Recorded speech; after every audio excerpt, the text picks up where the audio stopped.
اليوم فتح على حسابه حزب الله.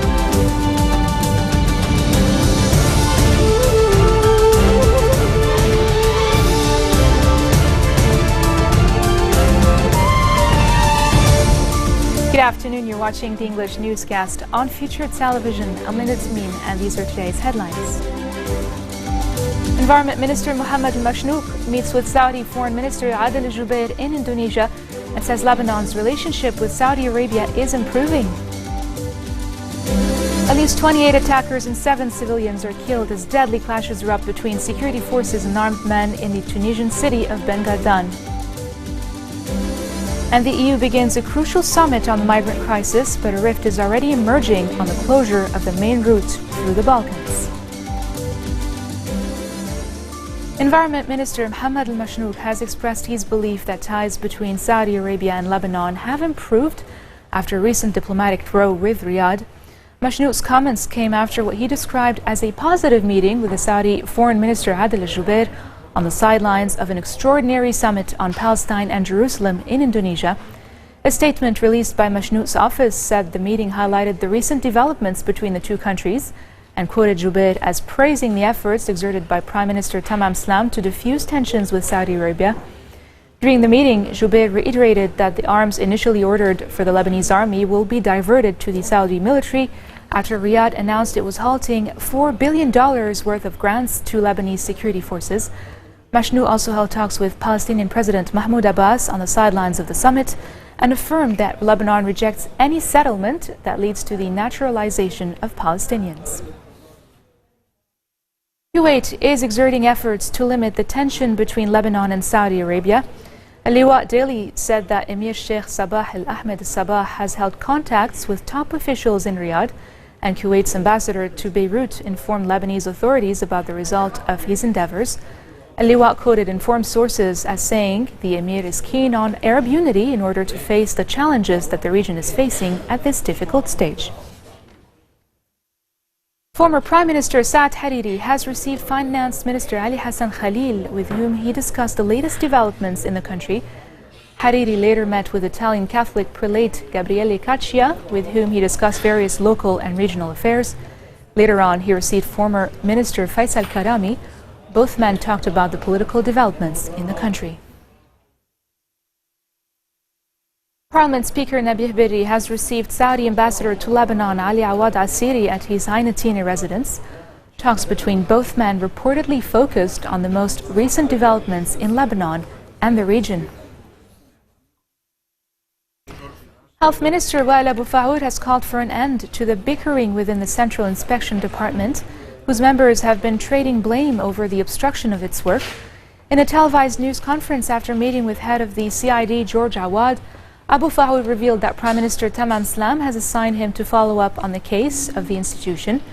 On Saturday, Awad said he filed a request with Salam to relieve him from his duties, accusing We Want Accountability lawyers of violating the norms of their profession by recently storming into the directorate in Beirut's Verdun district.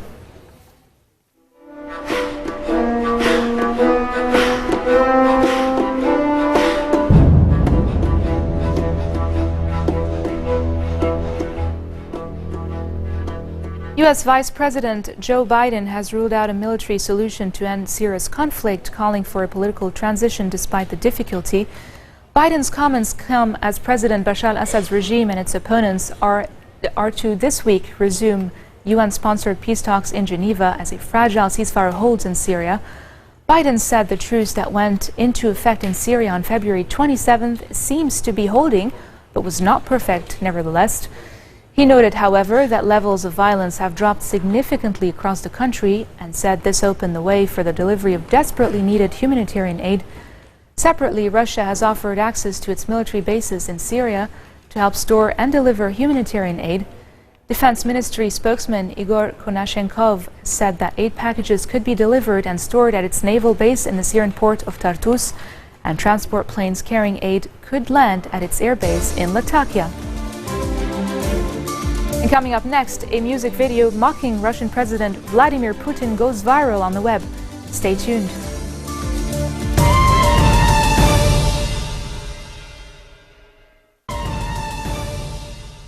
Welcome back. Deadly clashes have erupted between security forces and armed men in the Tunisian city of Ben Gardan, near the border with Libya.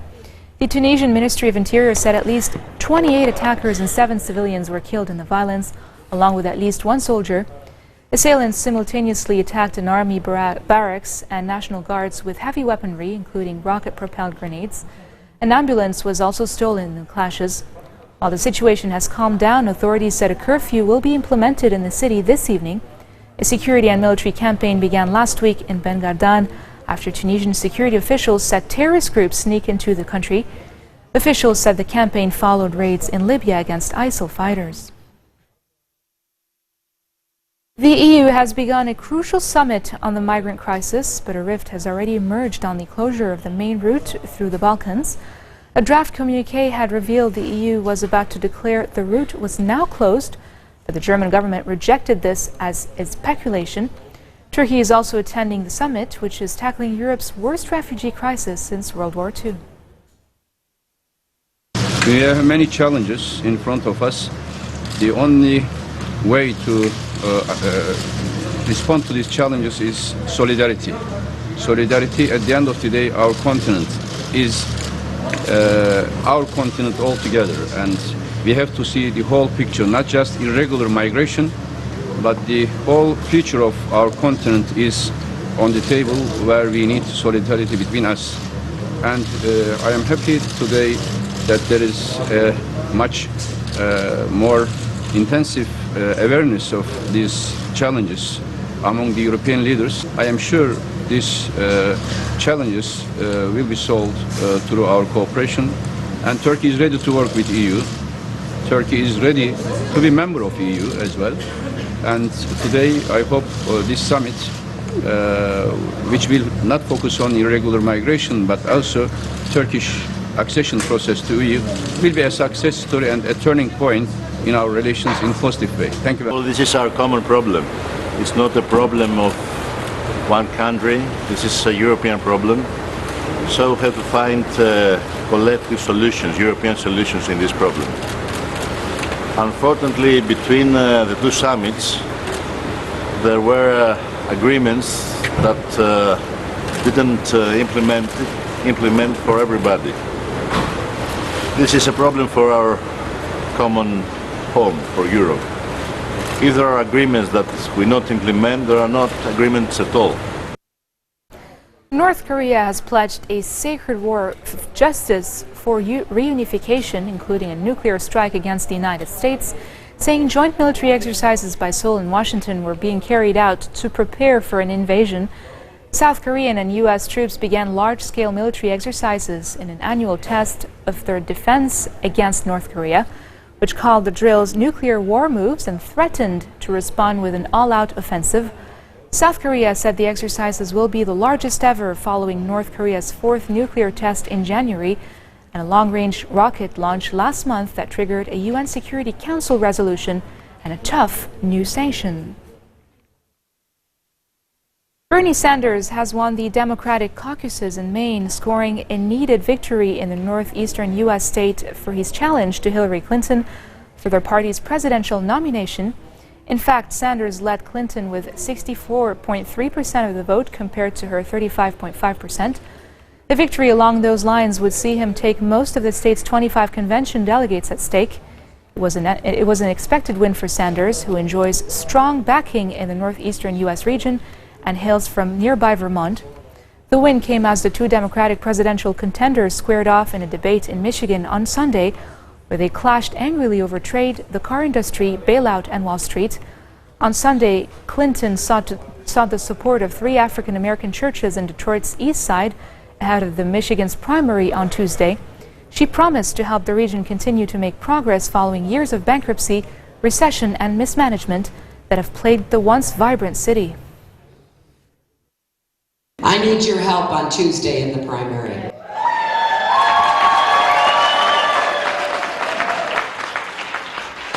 Michigan's an incredibly important state.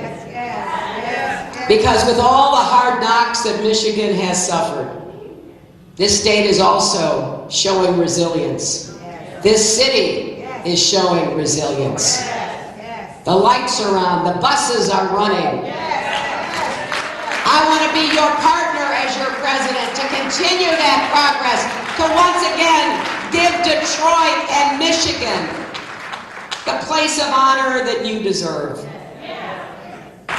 So please join me on Tuesday, because I believe with all my heart that America's best days can still be ahead of us if we remember what the scripture tells us. Do not grow weary doing good. In due time you will harvest. So my friends here at this great cathedral, do not grow weary. Moving on to Australia, 2 people were reported dead and 2 were in hospital after a 6-hour siege ended at a factory on the outskirts of Sydney.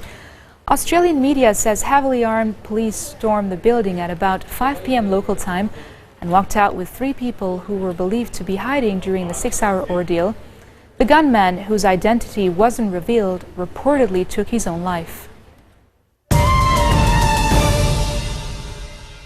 Putin put out a music video mocking Russian President Vladimir Putin has gone viral and has brought internet fame to Slovenian comedian Klemen Slakonja.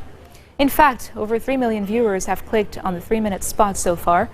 30-year-old Slakonja, whose main job is acting at the prestigious Slovenian National Theatre, hopes the number on YouTube could lure sponsors into supporting #The Mockingbird Man, his project to impersonate world-famous people. He has already done Pope Francis, and he says the next ones on the list are U.S. presidential candidate Donald Trump and German Chancellor Angela Merkel. My mother Russia #1, yeah. And by the way, I hit better than Jackie Chan. I'm gentleman. Do you want peace or you want a piece of me? I've got gas, you see. Don't play games with me. You want my gas? Well, you can kiss my ass. When I play chess, be quiet or eat my pussy riot. Putin, Putin, Putin, Putin, Putin. I decided to finance the video myself. Some of the team members shot the video for free, so it was a bit easier for me. And then came the invitation to host EMA. This is Slovenia's Eurovision national final. And I somehow thought that Putin would fit great into my part of the program in EMA. I want to stay somewhere in between so that people can have different interpretations of the lyrics, of the whole music video. I don't want to make people fight because of the video. I want to connect people so that the people who love it, who love the person I portray, love the video, and the people who hate the person I portray also love the video. So it's about connecting people. I just want to go with the flow. So next on the list is Donald Trump. And after Donald, Angela Merkel. This marks the end of our bulletin for today. Now for a reminder of our headlines. Environment Minister Mohammed al-Mashnouk meets with Saudi Foreign Minister Adel al-Jubeir in Indonesia and says Lebanon's relationship with Saudi Arabia is improving. At least 28 attackers and 7 civilians are reported killed as deadly clashes erupt between security forces and armed men in the Tunisian city of Ben Gardan. And the EU begins a crucial summit on the migrant crisis, but a rift is already emerging on the closure of the main route through the Balkans. Those are your top stories for today. I'm Linda Tamim, and I thank you all for watching this.